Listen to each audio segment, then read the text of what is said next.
Las posturas rígidas y la polarización impiden el diálogo. La paz al estilo de Cristo ofrece un espacio de intercambio que necesitamos desesperadamente.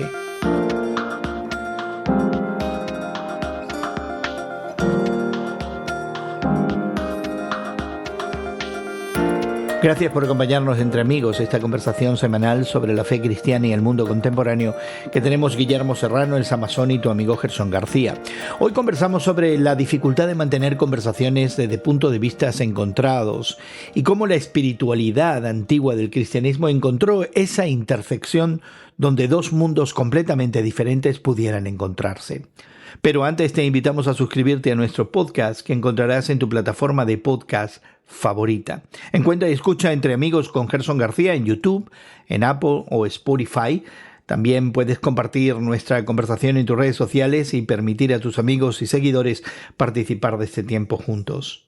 La polarización política está moldeando nuestras emociones e identidad de forma sin precedentes. Los espacios de disidencia, los espacios de conversación cordial están desapareciendo prácticamente de la esfera pública. Un reciente artículo de Reflections, la publicación periódica de la Escuela de Divinidades de Yale en Estados Unidos, explora lo que denomina las barandillas espirituales, que, aunque nos sirven de guía y también protegen nuestras ideas, pudieran dividirnos y separarnos los unos de los otros. El teólogo Mark Beckwith, autor del artículo, nos invita a considerar el concepto de la mandorla, que es una figura artística de la Edad Media que simboliza la intersección de diferentes perspectivas y la posibilidad de una nueva comprensión. La fe cristiana capitaliza en la reconciliación, la esperanza y la fe en tiempos de profunda polarización. Y quizá Guillermo y Elsa sea el momento para abrir el corazón hacia un enfoque menos belicoso, más compasivo, particularmente a la hora de abordar nuestras diferencias los unos con los otros, ¿no? Gracias primeramente, Gerson, por compartir el artículo. Se me hizo muy interesante y el autor, el pastor Mark Beckwith, creo que tiene buenos puntos al intentar describir la necesidad de paz, ¿no? Dentro de un mundo tan polarizado en el que estamos viviendo, sobre todo en esta sociedad norteamericana, polarizado en fe, polarizado económicamente, polarizado ahora primeramente en política, donde estamos viendo al que no piensa como yo, estamos teniendo esa tendencia, tal vez influenciados por medios de comunicación, por los medios sociales, de ver al otro como un enemigo, como alguien que no tiene nada en común conmigo y que a toda costa debo vencerlo y debo acorralarlo, minimizar su poder, cualquiera que éste sea. Creo que desde ese punto de vista el pastor Beckwith tiene razón en describir el mundo actual, pero sus ejemplos no me parecen realísticos. Creo que muchas veces puede suceder en su caso que él haya escrito su artículo hace meses y lo publicó la revista de Yale recientemente y pues como que se ve a destiempo, no lo veo actual. No coinciden de alguna manera los ejemplos que él pone o el ejemplo que él pone con las preocupaciones que, por ejemplo, estamos teniendo en el mundo occidental en general, ¿no? En cuanto a los derechos individuales, a la dignidad humana, ¿verdad? De la manera en que está siendo ultrajada en el mundo occidental y particularmente en los Estados Unidos, donde se produce esta conversación y donde se encuentra la Universidad de Yale. Así que sí, de alguna manera yo coincido contigo de que sus ejemplos no me parecen. Y ahorita vamos a hablar de los ejemplos, ¿no? Pero primeramente quisiera ver qué piensa Guillermo del artículo. Me pareció a mí muy interesante la manera como este artículo arranca, porque el autor dice: en momentos importantes nos aferramos a cosas invisibles, la moral, la fe, la esperanza. Pero lo que parece estar superando esos valores intemporales, dice él, y lo que cada vez se considera más importante es nuestra orientación política. La gente está invirtiendo más de su corazón y alma en la política de lo que la política merece. Y lo que he visto, dice él, y oído, es que cada vez más personas, ya sean republicanas o demócratas, los principales partidos que existen, digamos, partidos políticos en Norteamérica, no solo invierten demasiado en política, sino que se aferran a sus preferencias políticas como si les fuera la vida en ello, por miedo a lo que pueda pasar si el otro bando gana. Esta reflexión a mí me pareció muy interesante porque yo me confieso pecador en esta área, ya que de repente todos mis valores interporales, como lo llama el autor, ¿no? La moral, la fe, la esperanza, quedan a un lado ante una especie de desesperación personal, ante las decisiones de políticos que en teoría me representan y que sin embargo van completamente en contra de lo que yo creo o de lo que yo sostengo. Pero la pregunta está ahí. ¿Le estoy dando realmente más importancia a una cuestión temporal como puede ser la política que a los valores que trascienden esta cuestión? Esa es una excelente pregunta y yo creo que sí, hay un elemento de verdad en esta sublimación de la política sobre otras expresiones humanas, ¿verdad?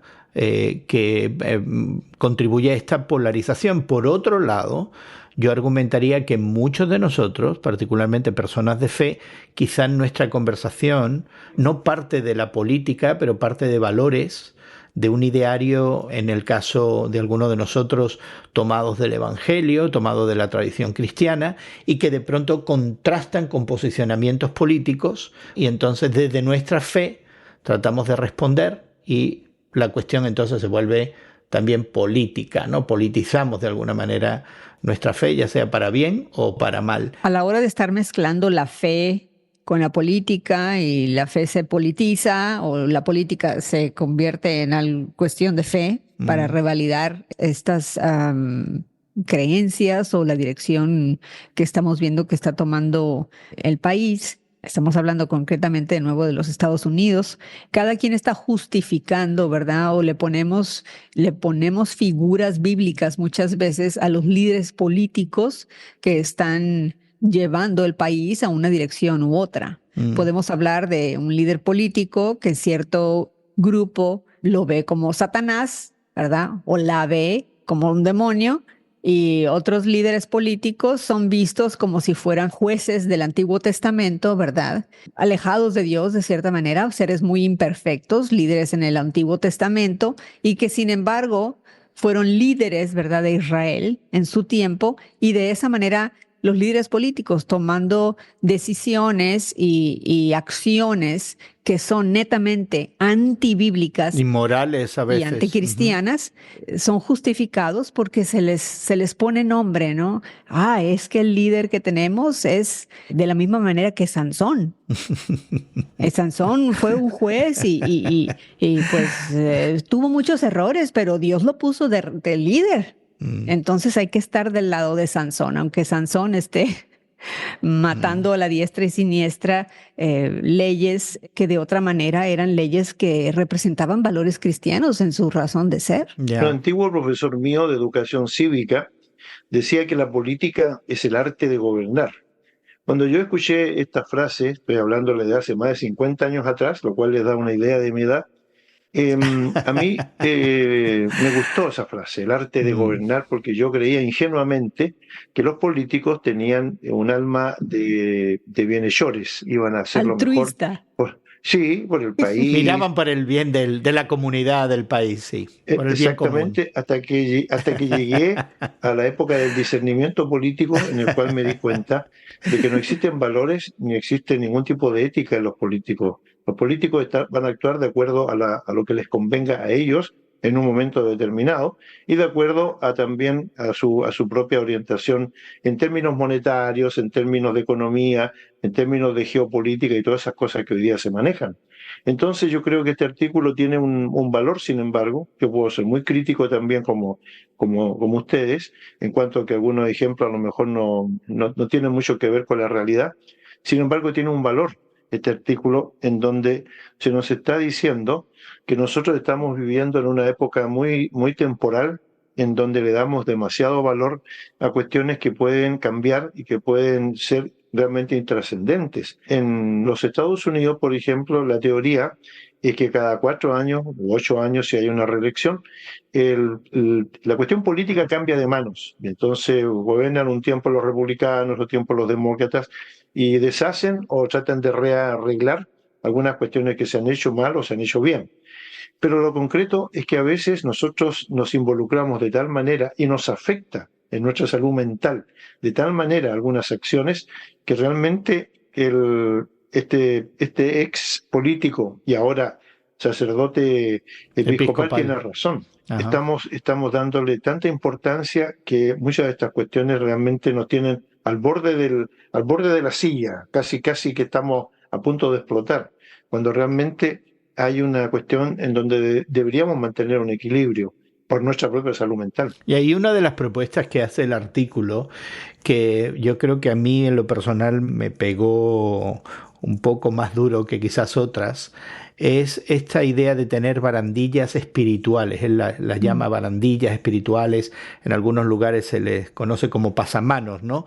Que son barandales. Barandales, donde estoy en las escaleras, hay algo de peligro, o en un balcón. Entonces yo me agarro ahí me siento seguro. Y él, de alguna manera, está intimando la idea de despojarnos de esas barandillas que nos hacen sentir seguros y crear espacios de un poquito de inseguridad para poder tener conversaciones, porque en definitiva él dice, una barandilla, aunque te provee a ti de seguridad, te da confianza, también es una herramienta de división. En la percepción de la fe que muchos de nosotros tenemos dentro del campo protestante evangélico, nos hemos creado barandillas y somos quizás el grupo religioso entre la cristiandad que más firme creemos, que tenemos cuestiones saldadas teológicamente, que las hemos resuelto, que las entendemos a cabalidad, que no hay misterio, que lo hemos explicado todo, hemos explicado a Dios, a Jesucristo, al Espíritu Santo, a la Iglesia, y que entonces nos podemos agarrar de nuestras barandillas, ¿verdad? Y aquí ahora tenemos esta persona que nos dice, sí, pero mientras estás agarrado de esta barandilla espiritual, no estás teniendo conversaciones que deberías tener. Y el soltarme de la barandilla a mí me preocupa un poco. ¿Qué me parece a ustedes, sin embargo, que aunque él se ha citado estos personajes o personajillos, como quiera que los cataloguemos del Antiguo Testamento, ¿qué les parece que al ver el Nuevo Testamento, que es la otra parte de la Biblia, y que se escribe a partir después del año qué sé yo, 0 o 4 o 100 de la era cristiana, comienza a lidiar con una cuestión realmente opresiva y opresora, como era el Imperio Romano, que algunos dicen que tenía un guante de seda, pero dentro tenía también un guante de hierro, para poder oprimir y para poder controlar a sus estados vasallos y a los súbditos del imperio, en donde realmente se dejaba hacer cualquier cosa en términos religiosos, la gente podía adorar a quien quisiera. Eso no tenían problema ellos. Sin embargo, cuando se trataba del César era muy distinto, porque el César, como la encarnación divina, tenía que ser reconocido como el supremo Dios del imperio. Y entonces llega esta idea cristiana rara, en un sentido, que habla de que las cosas no son así. Existe también un Dios soberano, creador de todo lo existente, y a este Dios soberano, creador de todo lo existente, le debemos no solamente una adoración, vamos a llamarle espiritual, cúltica, litúrgica, pero también le debemos también obedecer en una actitud ética, donde tiene que haber respeto por la vida humana, tiene que haber respeto por el otro, tenemos que considerar al otro, a nuestro prójimo, de tal manera que le demos el espacio y el tiempo, incluso cuando nos ofenda, para que podamos realmente vivir en paz como sociedad. Entonces llega toda esta ideología nueva que irrumpe en un imperio en donde las cosas eran completamente distintas. Por supuesto hay persecución, hay desastre para esta nueva ideología, y sin embargo existe también una promesa de que uno debe continuar con esta idea, porque si no nos deshacemos y nos destruimos como especie humana. Yo creo que esta parte de la Biblia, el Nuevo Testamento, ilustra un poco lo que era la verdadera contienda que había en esa época, que a lo mejor no es muy distinta de la que estamos viviendo ahora, en donde se nos quiere hacer creer que hay ciertos líderes materiales, humanos, que se creen espirituales, pero que en el fondo no lo son, o a lo mejor son del signo contrario, realmente eso no lo sé. Y fíjate que cuando mencionas ese Nuevo Testamento y el Evangelio, me parece que particularmente Jesucristo viene a deshacer barandillas, ¿no? Y no solamente de un lado, creo que deshace las barandillas de los fariseos, las de los saduceos, las del rey Herodes, ¿verdad? El rey títere. Incluso los romanos. Exactamente, y al final todos arremeten contra él, ¿no? Sí. No, todas esas barandillas que se han roto, ¿verdad? Y que ahora crean esta gran incertidumbre a la que hay que responder de una manera ética, como tú dices, donde se replantea el tema de la espiritualidad y se concretiza en un amor militante no solamente a esta deidad espiritual, pero en términos muy prácticos al vecino, al que tenemos al lado, incluso cuando no nos caiga bien o no sea como nosotros, ¿verdad? Así que hay todo un desafío ahí. Sí, yo creo que no se nos ha enseñado actualmente, creo que a través de la historia sí ha ocurrido, pero actualmente nos enseñan un par de cosas que creo que son vitales para el caminar en nuestra fe y el tener un testimonio efectivo.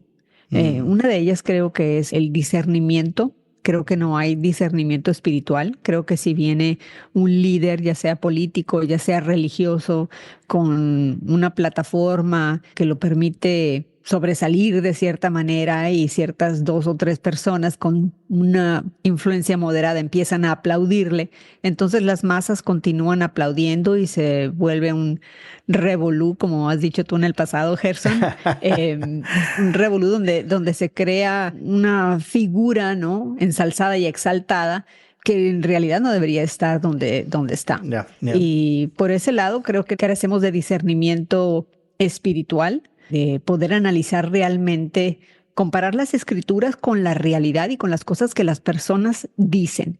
Si no concuerda, entonces ya sé dónde estoy Pero parada. incluso en esa situación, creo que la invitación del artículo es a embarcarnos también, mirarnos hacia adentro y ver cómo estamos entendiendo también esas escrituras, ¿no? De que de pronto Sí, así es. Primero tenemos que vernos al espejo. Exactamente, mi percepción no es la Pero última. a eso me refiero, porque no tenemos el discernimiento correcto, no vemos las cosas como las ve Dios. Yeah. Por otro lado, creo que no sabemos o nos parece muy incómodo vivir en tensión. Queremos estar cómodos, y ya sea cómodos de pensamiento, cómodos políticamente, cómodos en nuestra fe, cómodos económicamente, y que nada a nuestro alrededor nos amenace. Y ahí están esas barandillas que nos dejan vivir en nuestros castillitos, ¿verdad? Ya sean pequeñitos, pero que no nos ponen en tensión. Y creo que Jesús, como líder, nos enseña a vivir en esa tensión. Y creo que él apunta a un concepto que de alguna manera rescata de la cristiandad medieval, ¿no? El concepto de la mandorla, que en italiano la palabra original tiene que ver con la almendra, ¿no? Con la figura almendrada de una especie de área que rodeaba la imagen de Jesucristo, ¿verdad? Una figura almendrada que se formaba por la intercepción de 2 círculos y que simbolizaba de alguna manera el potencial de una nueva comprensión, de una nueva manera de entender las cosas, cuando diferentes perspectivas, diferentes maneras de entender el mundo, el universo, se conectan entre sí, ¿verdad? Esa intersección de los 2 círculos y el área que queda en medio, esa figura almendrada de la mandorla. Yo discúlpenme ustedes que yo sea tan materialista, pero me costaba mucho ver esta almendra en la figura, en la aureola de Jesús y de los santos, porque yo pensé honestamente hasta ahora que leo este artículo, ¿no? Sobre la almendra y toda esa cuestión de las 2 figuras que interceden y todo eso. Y yo pensaba honestamente que era una cuestión del barroco, de los pintores del barroco, que pues pintaban una aureola para darle una cierta separación de santidad a las figuras místicas, ¿verdad? O no místicas, pero qué sé yo, espirituales o súper espirituales, como Jesucristo, los apóstoles. Esa es una expresión que es la aureola, pero luego también, y creo que te voy a mandar algún enlace por ahí, lo voy a poner en nuestra página, vas a ver también que sí, hay una especie de aureola que cubre todo el cuerpo de Cristo y tiene la forma de almendra, son la intersección de 2 círculos, ¿verdad? Algunos, no es tan popular como la aureola redonda que aparece en todos los santos, sí, pero se produce esta forma almendrada, ¿no? Y esta figura que no es tan popular es la que él usa para hablar de este punto de encuentro, ¿no? Pero en ese aspecto tenemos que reconocer que el autor es original cuando habla en estos términos, que yo ni siquiera nunca les había dado ningún tipo de consideración. Será que en el fondo yo estoy más identificado con un Jesucristo humano que entiende mis problemas y mis virtudes y mis defectos, y que entonces se acerca en una actitud completamente amistosa, fraterna, a entenderme para poder, yo poder entender también un poco de esta divinidad y humana que pudiera estar ahí. Entonces, quizás se deba a mi propia racionalidad o a mi propio escepticismo en cuanto al arte de estos pintores, para poder entender un poco mejor a este ser que, como dice uno de los evangelios, se hace carne y viene a vivir entre nosotros. Es decir, aquí hay un misterio que es muy difícil de explicar, porque como Gerson lo decía al principio, tenemos todas las cosas ya explicadas, ¿no? Entendemos y damos clases sobre la Trinidad y la divinidad y la humanidad y la misericordia y la pasión de Cristo, y todas esas cosas podemos hasta dar clases. Y sin embargo nos cuesta mucho entender la relación de tipo personal que uno pueda tener con este ser que de repente se presenta y nos hace algunos desafíos impresionantes, como por ejemplo ver al tipo que está tendido a la orilla del camino y nos exhorta a ser buenos samaritanos, o que ve a una mujer que tenía sus propios problemas morales o éticos y le dice vete y no peques más. Es decir, hay un sentido de autoridad, pero también hay un sentido de fraternidad. Y en ese aspecto veo más una cercanía que una lejanía. Y creo que la materialización de esa propuesta que tú muy bien has articulado, Guillermo, pudiera estar esta idea de la intersección, de encontrarme con el otro a mitad del camino, que es algo que no está sucediendo. Y que el articulista, Mark Beckwith, da como ejemplo para esta intersección, ¿verdad? Es la política sobre las armas, ¿no? El nivel de armamentismo que hay entre la ciudadanía norteamericana y cómo, según él, existen tanto los conservadores como los liberales, tienen en común de que debería de regularizarse, de que debería de reducirse esta proliferación de armas de todos calibres en los Estados Unidos. Y yo creo que, de cierta manera, se me hace fuera de la realidad, porque tengo muchas relaciones que jamás aceptarían poner sus armas a la venta, ¿no? Y son personas de fe, son personas que de otra manera se consideran éticas, ¿verdad? Pero que no les tienten sus armas porque son un reflejo de su ciudadanía norteamericana, de su identidad, ¿no? De gente que se considera constitucionalista. Pero a mí se me hace que otros ejemplos que no aparecen en el artículo, que realmente podrían solucionar esta necesidad de intersección, de diálogo entre, digamos, los dos bandos políticos, puede ser encontrar necesidades que en común son más reales, como la intención de ayudar a los pobres en los Estados Unidos. Uh-huh.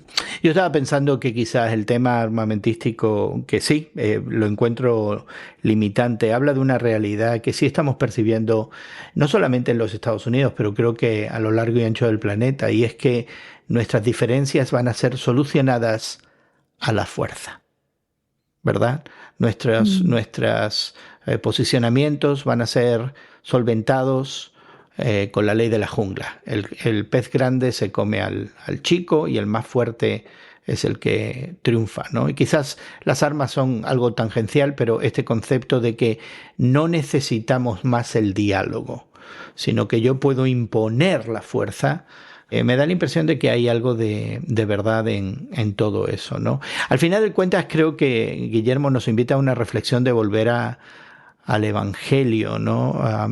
Y a esas posiciones de incomodidad y sin barandillas que de alguna manera nos hacen vulnerables, pero que por otro lado nos ayudan a tener conversaciones.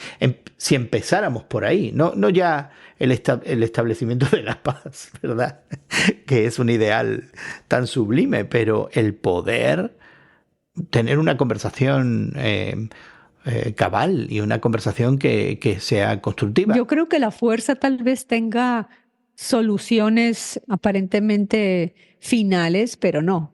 Cuando algo se obtiene a través de la fuerza, a fin de cuentas creo que esa balanza de poder va tarde o temprano a terminar volteándose. Lo hemos visto a través de la historia en diferentes regiones a través del mundo, políticamente hablando. También lo hemos visto en cuestiones teológicas, cuando ciertas doctrinas van acelerándose hacia un lado, hacia un lado, hacia un lado, y luego llega algo, una oleada nueva que contrapone eso, ¿no? Y yo creo que es nuestra manera de vivir la vida en este plano humano, ¿no? En este plano terrenal, donde el hombre, la mujer, en su dualismo, vamos a ir hacia una tendencia después de vivir cierto tiempo con alguna victoria, nos vamos a dar cuenta que esa victoria no satisface y vamos a empezar a moderar o a cambiar el péndulo hacia el otro lado. Esa es mi opinión. Yo creo que ninguna victoria es permanente, sobre todo si es por la fuerza. Queremos invitarte a que explores más de este intercambio de paz en nuestras discusiones con aquellos que no opinan o creen como nosotros. Suscríbete a nuestro podcast que encontrarás en tu plataforma de podcast favorita. Búscalo y descárgalo como Entre Amigos con Gerson García. En Apple, Google, Spotify también encontrarás enlaces a los recursos que mencionamos, podrás dejar tus comentarios y también encontrar otros temas. Tenemos una serie de temas ahí que pudieran interesarte. Comparte este tiempo entre amigos en tus redes sociales, eso nos ayuda bastante e invita a otros a ser parte de esta conversación. Encontrarás enlaces a nuestras redes sociales al descargar nuestro podcast en tu plataforma favorita. Agradecemos a nuestros equipos técnicos en México y Estados Unidos que hagan posible que esta conversación llegue hasta ti. También nuestra gratitud, por supuesto, para Elsa y Guillermo, que nos dan gentilmente de su tiempo. Y tu amigo Gerson García se despide de ti hasta otro momento en el que nos unamos a conversar entre amigos. Entre Amigos con Gerson García es producido por Eventual Media y distribuido por Radio Moody para ministerioreforma.com.